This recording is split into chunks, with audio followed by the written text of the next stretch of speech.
We are at the point that we are closing the conference, but before that, I'll introduce Deb Goodkin from the FreeBSD Foundation. She has a few words to share with you. Hi everyone, I'm Deb Goodkin. I'm with the FreeBSD Foundation, and I wanted to tell you a little bit about who we are and what we do. I know I don't have a lot of time. There's a lot of other people who are going to come up after me. And also I know that a lot of you are antsy to find out who is going to win the book, and so we'll announce that right after I'm done. Okay? So who we are, we've been around for 14 years. We're coming up on our 15th anniversary of supporting the FreeBSD project and community. We have a group of 7 board members. A few of them are here.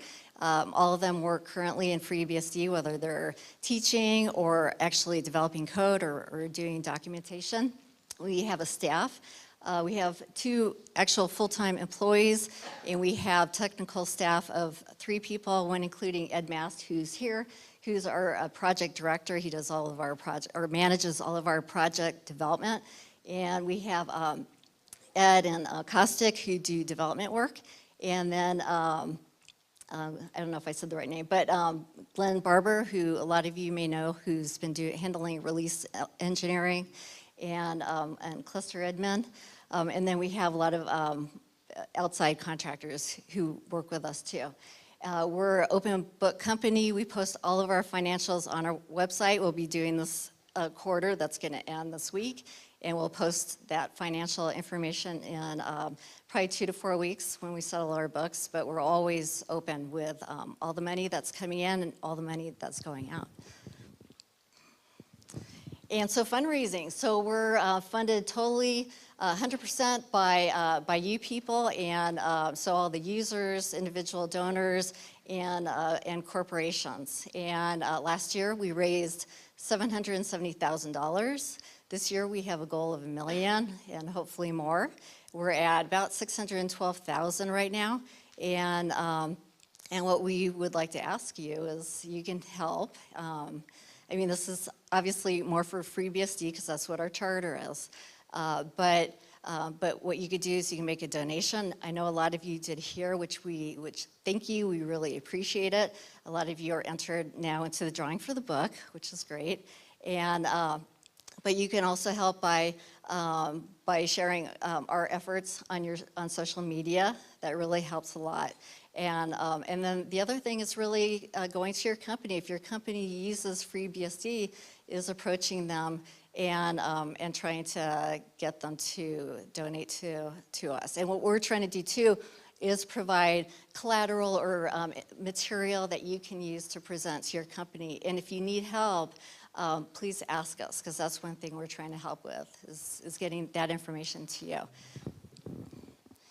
Lastly, what do? We do a lot of things. One thing we do is we sponsor conferences like this. I think we sponsored about 10 events this year, and so they may be big conferences like this, or they may be developer vendor summits or other like conference type of events. And those are BSD related, so they're not just FreeBSD. We provide travel grants to developers, and so at this conference we have 4 developers who we sponsored.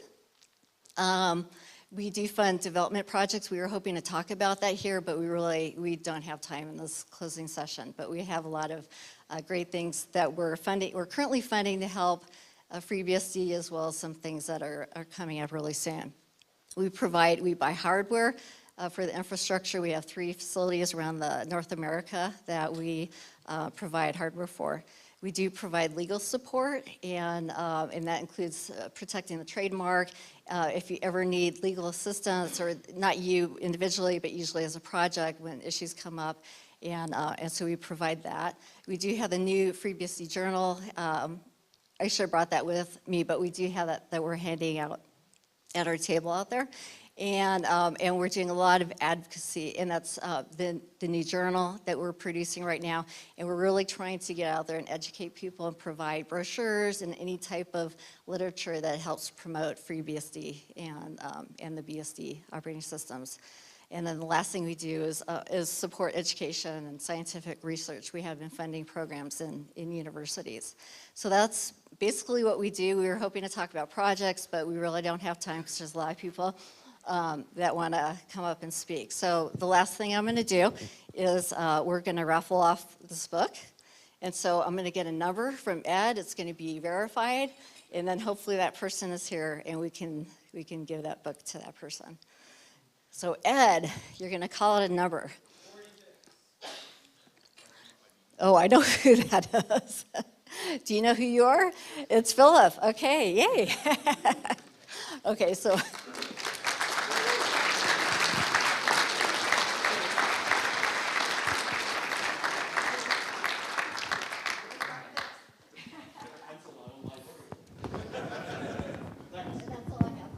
Okay, thank you, Deb.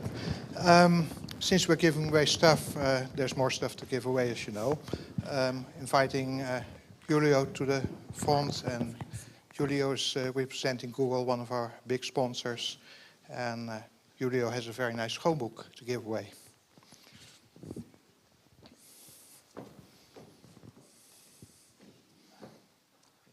Okay, yes, I have a Chromebook, but before that, a couple of words from me. So, first of all, as Paul said, I work for Google. Some of you have asked me, well, I'm an SRE at Google, I work for infrastructure, and some of you have asked me what that is. I'm not going to explain it now, but if you have more questions on what we do and how the work is, come find me later and I'll let you know. So then, Google is a sponsor for this conference, you've seen there, and it has been for several years already. So as part of this, we have the Chromebook as a present for the raffle, and I'll leave that for the end, so I'll say something before that. Let's see. So I want to talk about diversity, because Google has a program called Travel Grants and Travel Conference Grants. So as you may have noticed a while ago, Google published some diversity numbers where they mentioned things like the composition of the employees, where they come from, or what their ethnicity is, or what gender they are. And Google is trying to improve that, and part of a way to do this was first to publish the report, and then some of the companies followed suit. I think, for example, Facebook and Apple were two companies that did the same thing soon after. So Google is trying to get the data out there so people is aware of it. And one of the ways they are trying to improve things is by these grants. So they are targeted at groups that are underrepresented in technology, and this, in Europe at least, includes women. So Google has granted has given 4 of these grants for women to come to this conference. And Paul would like to take a picture of them. So he has found already 3 of you, but we're still missing Baharan Mirza Soleiman. So if you are here, please let Paul know later when we are done and for the picture. And with that, to the raffle. So, 67 people have provided answers, and no one has gotten the 8 questions correctly. Too bad. It was only 8 questions. But from the 8 questions, 3 people have gotten 7 of them correctly, and that's followed by 11 people that have gotten 6 correctly. Aside from that, I don't have any more details, but yeah. So, I've gotten a list of 10 possible winners in order. You have to be here to receive the present, and only one of you will get it, of course. The first one will get it. And I promise the list is random. It doesn't depend on whether you got the questions correctly or not. It just has been random selection from all 67 from you. So, the winner is Peter Larsen, if you are here. Yeah, there he is.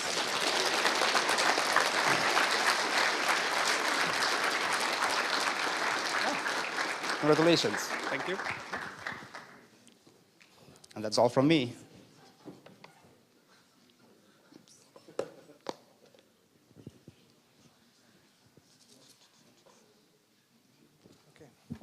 So next on stage is Benedict Roisling, and I think it's all about the goat. Yeah. Hi.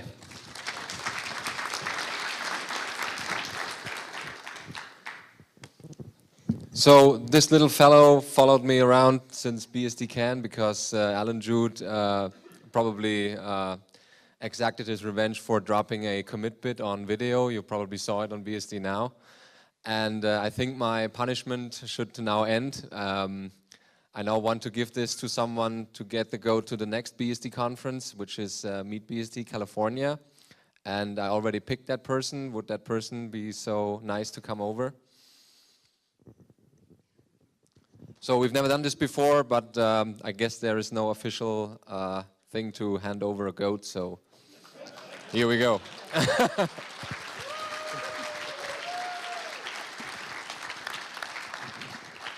All right.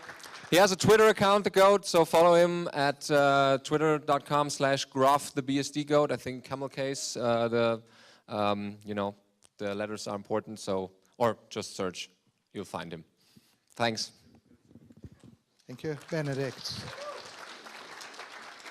So, quick question. Who did not like this conference? Who did like this conference? Here is Stajana, and she made this all possible.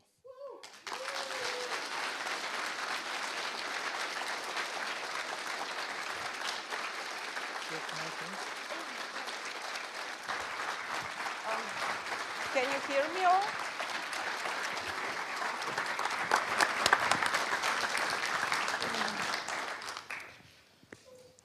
Stajana will call you on stage for your announcement in a few moments. Okay.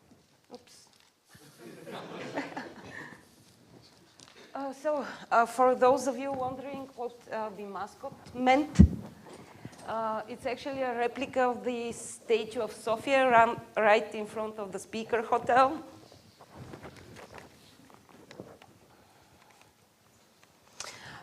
Thank you all who are here. I have actually a very big list of thanks I will give now. So again, thanks to all our sponsors. You see them there. I'm not going to list them all by name since we are out of time. And those are our partners who also help make this conference happen. So I really hope you all enjoyed the social event. Is there anyone who didn't?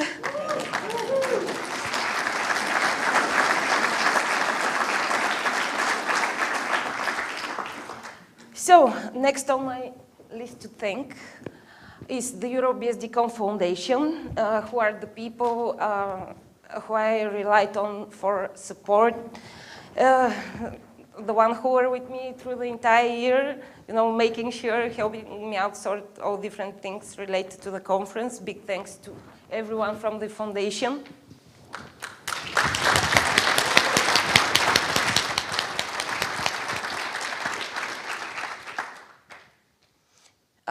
The organizing committee, Stoyan is here. I'm not sure Christina is here, but thanks to them. There in the back. The program committee, who are responsible for the great program we had this year.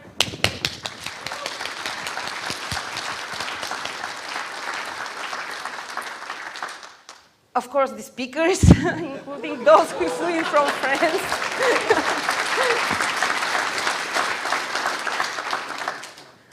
I had a great team. You all saw how amazing they are. The video streaming, the network, everything just worked. So I wouldn't have done it without them. Thanks a lot.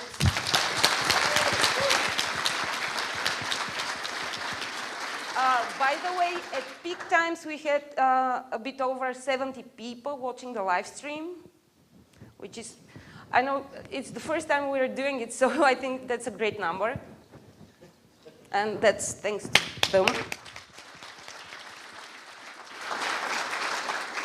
So thank you all for attending, because, you know, the conference is for you, and without you, there wouldn't be point in organizing it.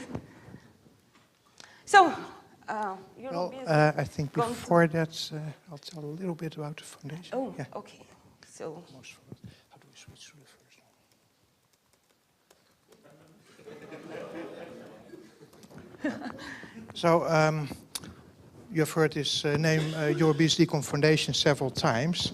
I'm going to spend 3 or 4 minutes to tell you about this. In 2001, 2 guys in United Kingdom had a great idea to try out a first European conference on BSD. It was then called BSDcon Europe. Later we changed the name to EuroBSDcon.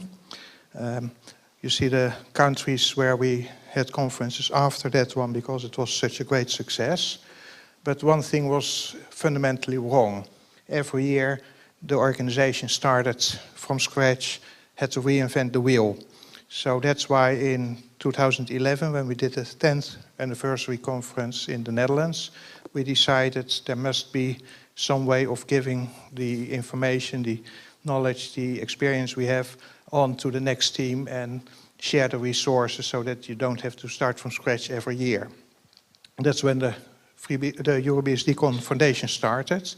And so far we have already, I think, successfully supported the conference in Warsaw, Malta, and this year in Sofia.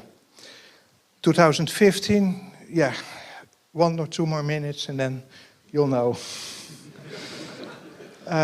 How do we help local organizations? Well, first by helping to seek new candidates. And when that doesn't work, we just appoint volunteers, like we did yesterday. Then we transfer our knowledge and experience by a lot of personal interaction, both in face or by email and IRC. And we just help the local organization through the whole process, having it done ourselves before. We have a ready-to-use website and a registration system. The foundation is a legal entity taking the risk off the shoulders of the local organizers. We have the bank account, financial administration, and we know our recurring sponsors and how to contact them. Also quite important to keep the prices low. We try to control quality a little bit. We had various levels of quality with the first 10 EuroBSDcon editions. One way we do that is by having members of the various BSD projects in our board. So no more sounds of, hey, our project has not had a good representation in this conference. We now all get a fair share.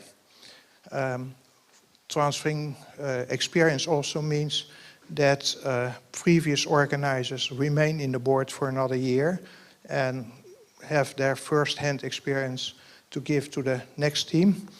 And we also allow future candidates to already join the board, listen in on all the meetings and see what's going on before it's their turn to actually do it. We are doing this for all of you to give you a high-level, high-quality conference. We can use more help, so please contact us if you think you can spend some of your spare time making the next conference even greater. And of course, we always are in need of candidates for future conferences in exciting European countries. Okay, this is end of my part. Can you hear me? Okay.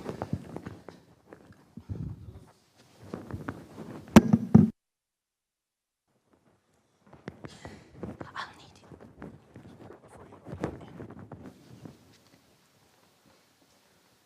it. By the way, as the neural networks, Raik is outside. He has some great, oh, he's inside, but yeah, he has some free t-shirts to give, so find him if you want one. Oops, yeah. So where is EuroBSDcon 2015 going to be? You'll know in a minute, but before that, Hiroki Sato wants to invite you to EuroBSDcon.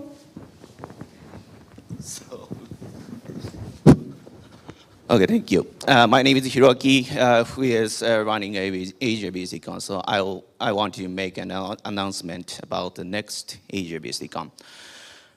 So before that, please raise your hand if you want to attend the past EuroBSDcon here. Here. Oh, thank you. Not so much, so we need more.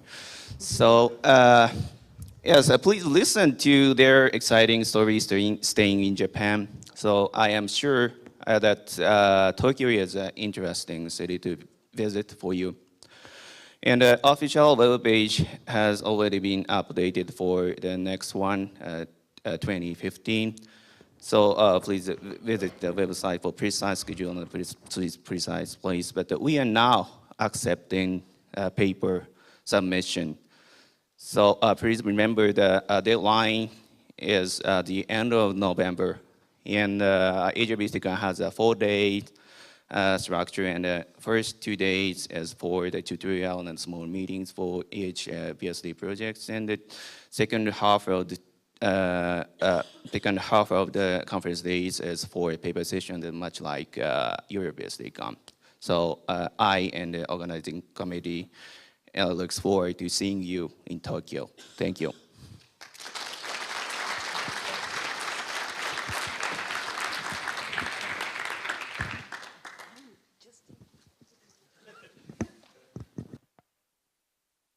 So, do you hear me again? Okay. So, EuroBSDcon 2015 will be in Stockholm. Yeah.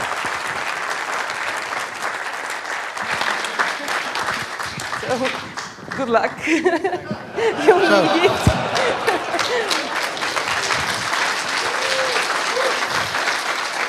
So, yesterday, Janne was appointed as volunteer for next year's conference. He said, I have to think about this. I said, okay, this is how it works. We will announce you on Sunday afternoon, and then you can think about it. The last couple of years, we have had this nice European flag as a symbol of the conference. And we are happy to pass it on to Janne. So next year, there will be one more Swedish flag in the next square, and I hope to see you all, but here's Janne to do the announcement. The venue and the exact dates are still to be decided, but I'm happy to take on the challenge and use as much of the foundation as possible to make the next EuroBSDcon as great as this one was. Thank you very much for the honor of bringing this flag another country further on. It's yours. Yeah.